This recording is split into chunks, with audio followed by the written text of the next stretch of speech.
अस्सलाम वालेकुम। आज हमारा टॉपिक है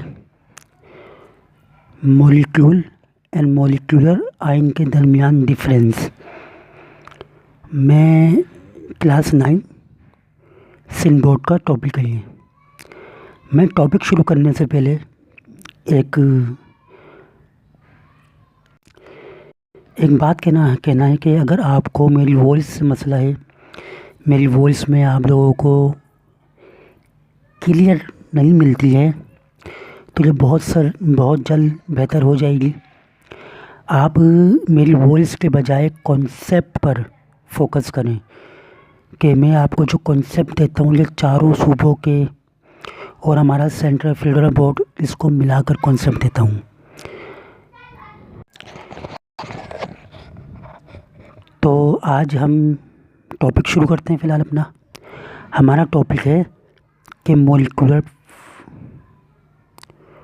मॉलिक्यूलर मास और मॉलिक्यूल एंड मॉलिक्यूलर आयन, ये हमारा टॉपिक है। अच्छा, आपको पता है मॉलिक्यूल कहते हैं कि smallest particle in a chemical element और कंपाउंड। यानी कि पहली बात ये है मॉलिक्यूल जो है, ये जो मॉलिक्यूल है आपके पास, ये स्मॉलेस्ट पार्टिकल है। किसका स्मॉलेस्ट पार्टिकल है? ये एलिमेंट या कंपाउंड का स्मॉलेस्ट पार्टिकल है। असल में अब मैं आगे आपको मॉलिक्यूल का कॉन्सेप्ट समझाऊंगा, तो वहाँ मैं आपको बताऊंगा कि मोनो एटॉमिक मॉलिक्यूल भी होते हैं, जिन्हें हम मॉलिक्यूल भी कहते हैं और उन्हें आप एलिमेंट भी कह सकते हैं। उस वजह से यहाँ पर मॉलिक्यूल के साथ एलिमेंट भी लिखा हुआ है, जबकि मॉलिक्यूल जो है ये कंपाउंड के लिए एक हिस्सा होता है, एक पार्ट होता है ना। मॉलिक्यूल सारे सिमिलर जो होते हैं मॉलिक्यूल, वो कंपाउंड होते हैं हमारे पास। तो हम ये कह सकते हैं कि कंपाउंड क्या हम कहते हैं, कंपाउंड। मॉलिक्यूल क्या हम कहेंगे, मॉलिक्यूल। हमारे पास स्मॉलेस्ट पार्टिकल है। किसका स्मॉलेस्ट पार्टिकल है?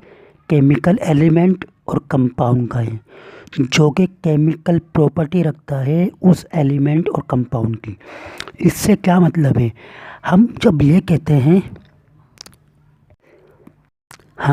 कहते हैं कि फला कंपाउंड फला प्रॉपर्टी रखता है, तो इसका मतलब फला कंपाउंड में उसका मॉलिक्यूल ये प्रॉपर्टी रखता है। मिसाल के तौर पर अगर मैं आपसे कह दूं कि NaCl, तो नहीं दे सकते हैं। जैसे मैं आपको कह दूं कि HCl, HCl जो है ये हाई या लो मेल्टिंग पॉइंट रखता है, ये लो मेल्टिंग पॉइंट रखता है।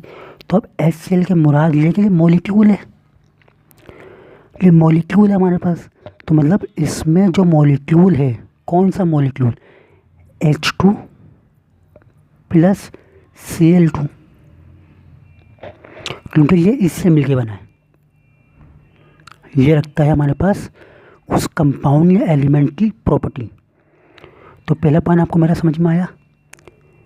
अच्छा, मॉलिक्यूलर आयन क्या है?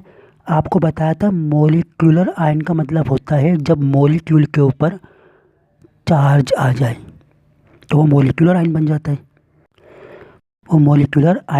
है, यानी कि molecular ion form by gain और loss of electrons by molecule.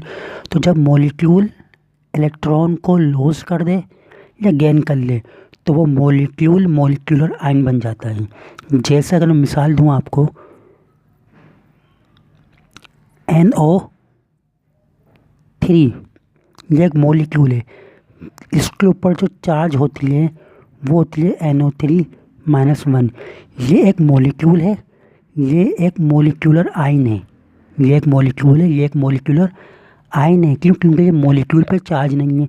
जब इस मॉलिक्यूल पे चार्ज आ जाएगी तो ये बन जाएगा मॉलिक्यूलर आयन। तो पहला डिफरेंस हमने क्या पढ़ा? हमने पढ़ा कि मॉलिक्यूल स्मॉलेस्ट पार्टिकल है, कंपाउंड या एलिमेंट का, और मॉलिक्यूलर आयन गेन या लॉस ऑफ इलेक्ट्रॉन से बनते हैं। तीसरा ये है कि मॉलिक्यूल हमेशा न्यूट्रल होते हैं, ज़ाहिर बात है, मॉलिक्यूल पे चार्ज नहीं होती, मॉलिक्यूल पे चार्ज आ जाए तो मॉलिक्यूलर आयन बन जाते हैं। तो मॉलिक्यूल क्या होते हैं, न्यूट्रल होते हैं, मॉलिक्यूल पर कोई चार्ज नहीं होती, ठीक है। न्यूट्रल मतलब कोई चार्ज नहीं होती, और जब मॉलिक्यूल पर चार्ज आ जाए तो वो मॉलिक्यूल तो मॉलिक्यूलर आयन बन जाता है ना। तो मॉलिक्यूलर आयन तो बनता ही मॉलिक्यूल से है, मॉलिक्यूलर आयन मॉलिक्यूल से ही तो मॉलिक्यूलर आयन बनते हैं। तो मॉलिक्यूल क्या होते हैं, न्यूट्रल होते हैं, और जब इस न्यूट्रल पे चार्ज आ जाए तो वो मॉलिक्यूलर आयन बन जाते हैं। अच्छा, अब अगला देखें, मॉलिक्यूल इज स्टेबल यूनिट। जी हाँ, मॉलिक्यूल एक स्टेबल यूनिट है, जबकि मॉलिक्यूलर आयन एक रिएक्टिव स्पीसीज है। रिएक्टिव स्पीसीज का मतलब होता है अनस्टेबल है। क्या है, अनस्टेबल है।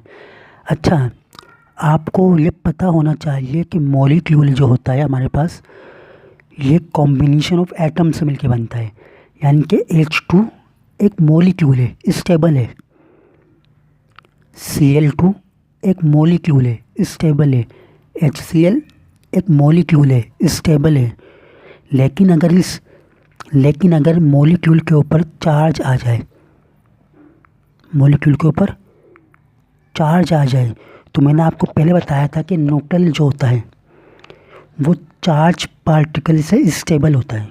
न्यूट्रल चीज़ चार्ज पार्टिकल से स्टेबल होती है, याद रखिएगा हमेशा। क्या याद रखिएगा आप, कि न्यूट्रल चीज़ हमेशा क्या होती है, चार्ज पार्टिकल से, न्यूट्रल चीज़ हमेशा चार्ज पार्टिकल से स्टेबल होती है। इसमें मॉलिक्यूल एक स्टेबल यूनिट है, मॉलिक्यूलर आयन एक रिएक्टिव स्पीसीज है। लास्ट के मॉलिक्यूल जो है ये कॉम्बिनेशन ऑफ एटम से मिलके बनते हैं, है ना। मॉलिक्यूल जो है ये कॉम्बिनेशन ऑफ एटम से मिलके बनते हैं, जबकि मॉलिक्यूलर आयन जो है ये आयनाइजेशन ऑफ मॉलिक्यूल से मिलके बनता है ना। आयनाइजेशन ऑफ अ मॉलिक्यूल का मतलब ये होता है कि जब हम किसी मॉलिक्यूल को गैसियस फॉर्म में हीट करते हैं, क्या करते हैं, हीट करते हैं, तो ये क्या कर देता है, ये अपने एक इलेक्ट्रॉन को लॉस कर देता है और अपने ऊपर चार्ज ले आता है, या गेन कर लेता है तो चार्ज ले आता है ना। तो मॉलिक्यूलर आयन जो वो आयनाइजेशन से बनता है। यहाँ पर तो वैसे यहाँ पर तो ये जो आयनाइजेशन जो ये मॉलिक्यूल इलेक्ट्रॉन को गेन करेगा, है ना, तो मॉलिक्यूल इलेक्ट्रॉन गेन भी करता है और लॉस भी करता है। जैसे मैं आपको मिसाल दूँ, H2O, जब मैं H2 को हीट करूँगा तो ये H2O प्लस बन सकता है। अभी जो प्लस है ये क्या हुआ, इसको मैंने आयनाइजेशन कर दिया, आयनाइजेशन ऑफ मॉलिक्यूल कर दिया, आयनाइजेशन ऑफ मॉलिक्यूल कर दिया। तो जब मॉलिक्यूल को हम हीट देते हैं तो वो मॉलिक्यूलर आयन बन जाता है, और हम कहते हैं इसको आयनाइजेशन ऑफ मॉलिक्यूल। अब आपको मेरी बात जहाँ तक कॉन्सेप्ट क्लियर हो गया होगा।